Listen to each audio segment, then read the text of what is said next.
ശരിക്കും ഒരു ചീറ്റിംഗ് ആണ് നമ്മൾ കാണുന്നത്. ട്രസ്റ്റിനെ മിസ്യൂസ് ചെയ്യാം. പക്ഷെ ഖത്തറിലും താങ്കൾക്ക് ദൈവം ഒരു അനുഭവം കാത്തു വെച്ചിട്ടുണ്ടായിരുന്നു. അതെ, അതൊരു വലിയ സംഭവം തന്നെയാണ്. ഇൻസ്പയറിങ്. എന്താണ്?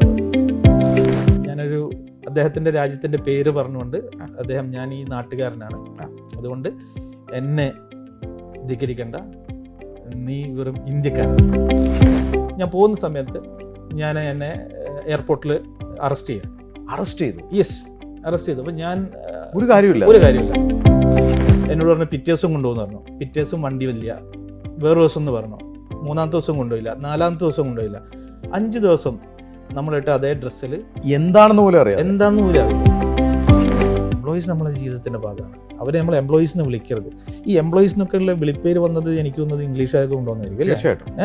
വർക്കേഴ്സ്, എംപ്ലോയീസ്, ആ ശരിക്കും അത് മാറ്റണം. ആ വിളിപ്പേര് ഫാമിലിയാണ്. Of course. സഹീർ ഭായ്, താങ്കളുടെ വാക്ക്, താങ്കളുടെ പേര് പോലും സഹീർ സ്റ്റോറീസ് എന്നാണ്. അതെ. അത് ചിലപ്പോൾ എല്ലാവർക്കും അറിയണമെന്നില്ല, എന്നാലും അറിയാത്തവർക്ക് വേണ്ടി സ്റ്റോറീസ് എന്നതിലേക്ക് എങ്ങനെയാണ്? പിന്നെ അതിനൊക്കെ പുറമെ ഏറ്റവും ലേറ്റസ്റ്റ് ആയിട്ട് ഒരു കാര്യം കൊണ്ടുവന്നത് എങ്ങനെയാ അറിയാം? Furniture tourism. അതെന്താ സംഭവം? ബിസിനസ്സിലെ ഒരു തന്ത്രം എന്ന് പറയുന്നത് വളരെ ഓപ്പൺ മൈൻഡഡ് ആവുക. ലാഭത്തിന്റെ പിന്നാലെ ഓടാതിരിക്കുക, സേവനത്തിന്റെ പിന്നാലെ ഓടുക. പണം പുറകെ വരും.